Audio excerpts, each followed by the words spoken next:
Hey, what's up guys? It's Mako here from CubersLive, and today I'm going to show you proper clock notation, how to scramble the clock properly, and what we expect of your video evidence when you compete in the Twisty Puzzle Cup for clock.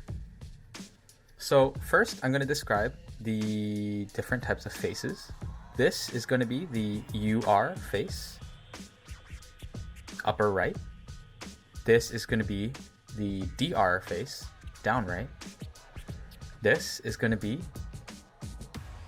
the DL face, down left.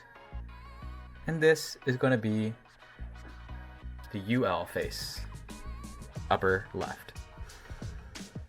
So for example, if I wanted to go here, that would be 3 plus, so plus for clockwise. And if I wanted to go here, from here to here, it would be 4 minus. 1, 2, 3, 4.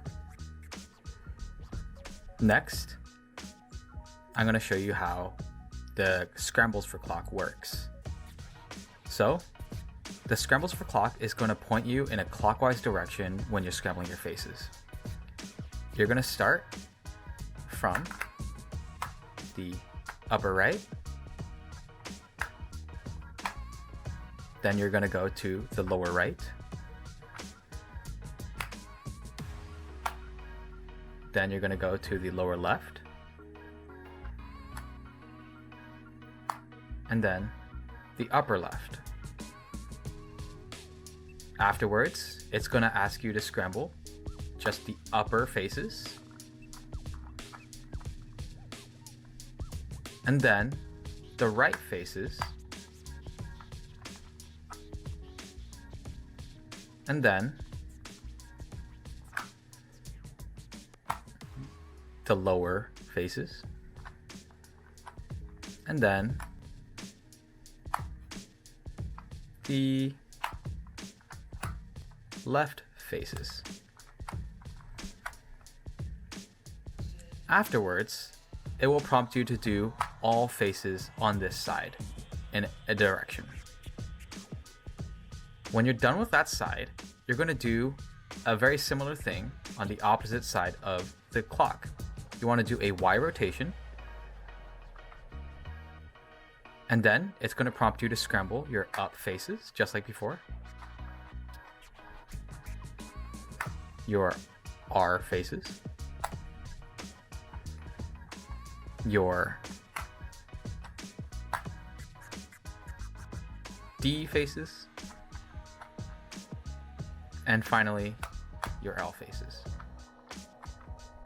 Upon finishing turning the dials of the puzzle, the last 2 moves of the scramble is going to dictate which pins to keep up.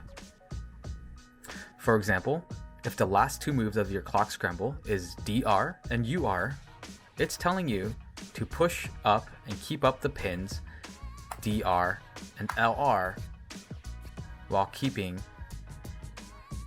DL and UL down. And that's how you scramble clock. One thing to keep in mind when you're scrambling clock, you only want to turn the dial of where your pins are pushed up on. So, if I have this pin up, I can only turn this dial. If I turn a different dial that's not attached to that pin, I will be turning things on the other side of the clock and will not make the scramble accurate. If I have both this pin and this pin up, I can turn either this dial or this dial, and I will achieve the same result. One more example. If I only have this pin up, I can only turn this dial, and I cannot turn any of the other dials, or else it will make the scramble inaccurate. If I have this dial up and this dial up, I'm able to turn any of the left dials to achieve the same result. Now that you're aware of how to scramble clock, let's go ahead and do a scramble together. So we're going to start with pins down. First one is UR3 plus.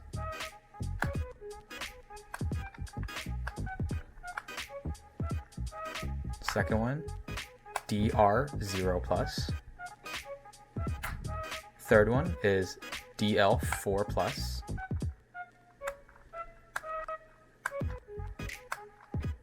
And the fourth one is going to be UL2 minus.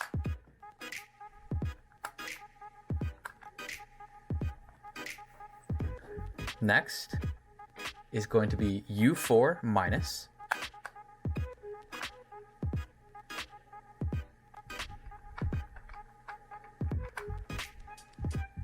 Then R6 plus.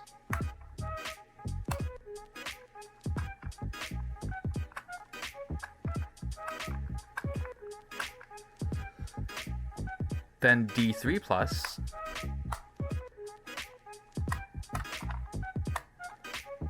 And then L6 plus.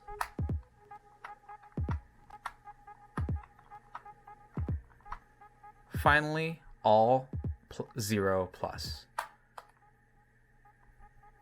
Now we'll do a Y2 rotation in the scramble.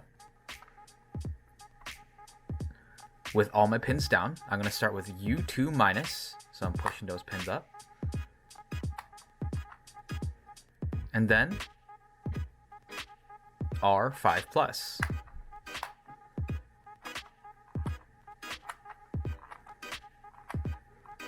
Then D5 minus.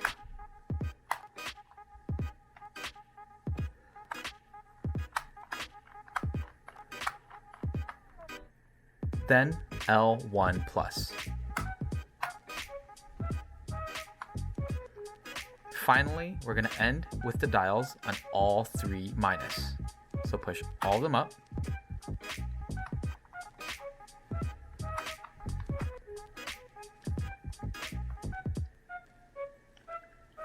The last 2 moves of the scramble is DR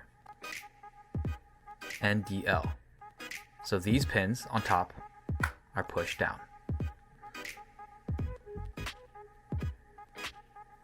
Now I'm just going to check both faces to see if the dials and the pins are correct.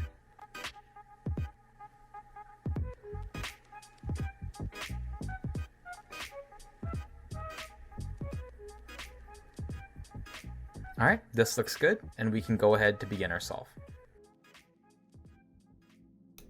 Okay, so we see here that Manu is setting up his video evidence to where his angle is pointed towards his computer monitor. This is exactly what we expect of competitors.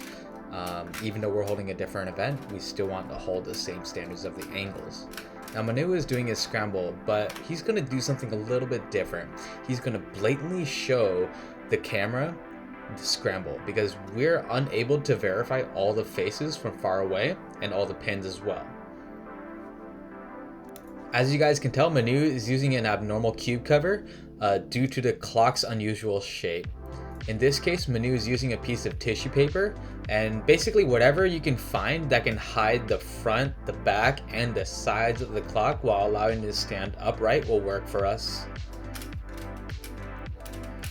And now, Manu is going to proceed to do his solve. After you're finished with your solve, you need to show the camera both sides of your clock to confirm that every single pin is pointed at 12 o'clock. If there's a single pin that's not pointed at 12 o'clock, it is a DNF. There are no +2s in this event.